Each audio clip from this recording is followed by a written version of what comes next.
Indian Hills is known for its historic cabins from the 1920s, but tucked into our hills is a treasure so rare it's hard to believe it's right here in our community. Travel down a quiet street in Indian Hills and you'll find yourself at a large gate with a small creek flowing next to it. Beyond this gate, you travel up a gradual incline deeper into the hill. As the tree cover begins to lessen, you'll find yourself greeted by a small cabin. This is where you'll begin to uncover the rare and precious treasures at Shadow Wild.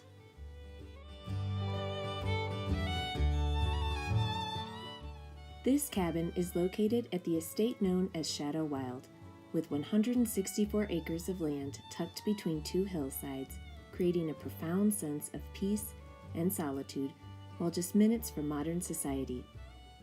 As you meander through the dense trees at the entrance and come upon this 1880s cabin, you get a sense that you've traveled back in time.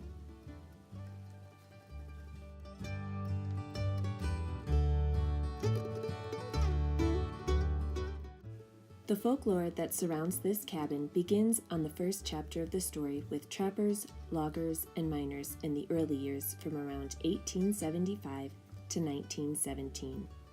These hillsides experienced significant logging during the late 1800s. During that time, loggers and miners exploited these hills to take full benefit of the resources and demands of people at the time. You can still see evidence of the mining along the creek known as Pennyweight Gulch and old limber skid trails on the property. In time, the trappers, miners, and loggers became a thing of the past, and Mary Lynn Horne acquired this property in 1917, which included the 1880s cabin and 164 acres. This cabin was later named the Mary Lynn after her. There is an abundance of evidence of her life and experiences in the cabin and around the property to this day.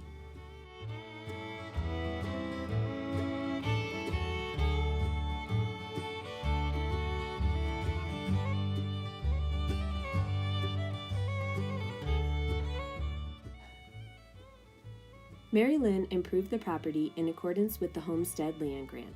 She built a cabin in the upper pasture shortly after moving in, but it tragically burnt down that same year and Mrs. Horne was forced to move into the 1880s cabin.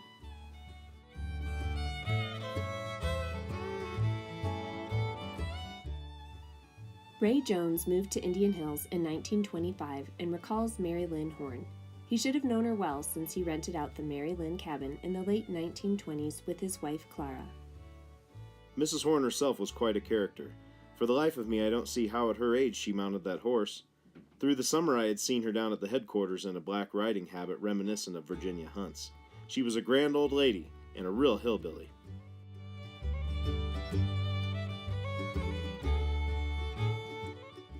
Based on this description, it's easy to believe that Mrs. Horne had a few demands before she moved into the rustic 1880s cabin.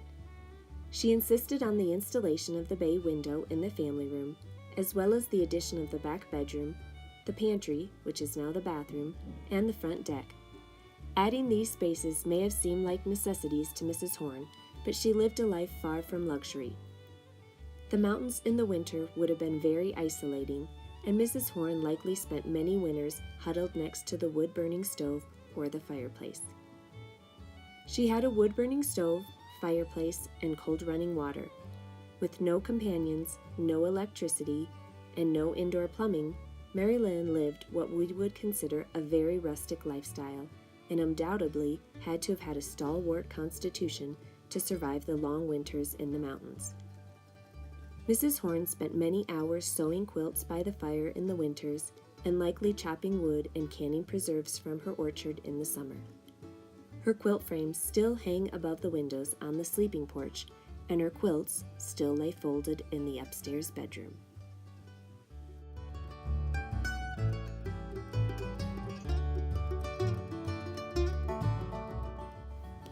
The life that Mrs. Horne embraced has been frozen in time in many ways at Shadow Wild. You will find evidence of her garden where the area was weeded so heavily that not a single weed grows to this day. You can see her gas lamps still sitting high on the kitchen shelves, just waiting to be lit on a long winter night. Her china is still in the cabinets, ready to serve up a midday supper. Her pots and pans are still on the shelf, waiting for a warm loaf of bread to be prepared on the wood stove that she used. Her tack awaits a warm spring day to hitch up her horse and take her buggy into town for provisions after a long winter.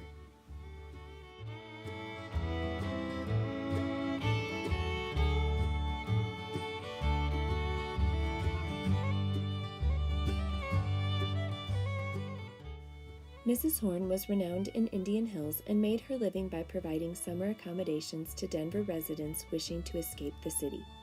She also boarded horses to help cover her expenses. She built another cabin in the 1920s to accommodate herself during the summer and rented out the main cabin to renters. She named her summer cabin the Nutshell. This cabin sits on the hillside with a nice view of rock outcroppings on the adjoining hill. I wonder how much time she had to laze about on the front porch and enjoy the view.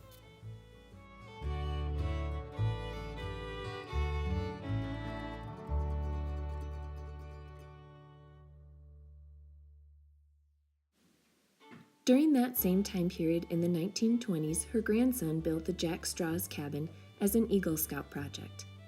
All three of these cabins still sit intact on the property today.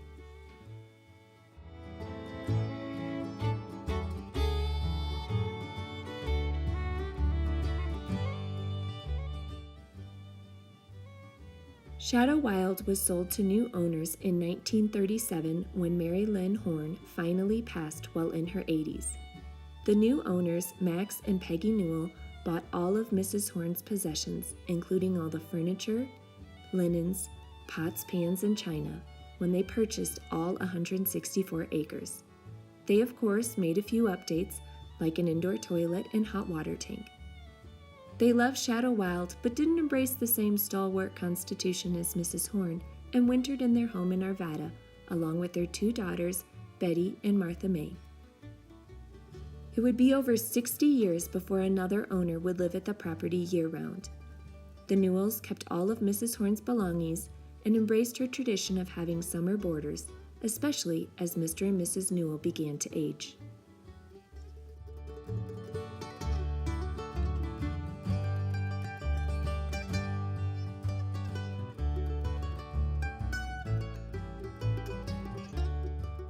In 1961, the property engaged on its next chapter of residence.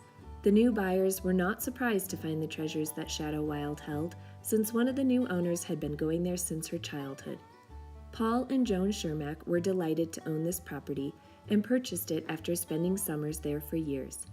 It was purchased in the same fashion that the Newells did, with all the furniture, linens, pots, pans, and china. Paul and Joan had 3 daughters, Susan, Anne, and Gail, who grew up coming to Shadow Wild each summer. They recall their mother's passion for the property. Joan's passion clearly lived on into the next generation and the current owners, her 3 daughters, who have embraced the history and worked hard to maintain the property while still keeping its historic character intact. They recall how they still utilize the 1880s cabin to this day each summer when they invite family up for special holiday weekends.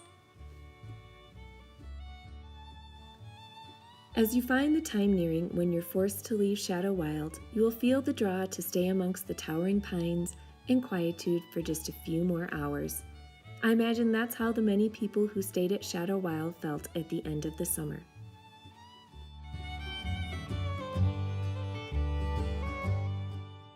Two of Joan and Paul's daughters felt this draw and in 2000 began building a home at the top of the hill so they could stay at Shadow Wild year-round. Their lovely home was built with the land and historic cabins in mind. They named their spacious cabin the Sand Lily, after the delicate flowers that bloom in the spring. Susan, Anne, and Gail find that it is time for another generation of owners to embark on the adventure that is owning Shadow Wild, and are offering this 164-acre treasure for purchase.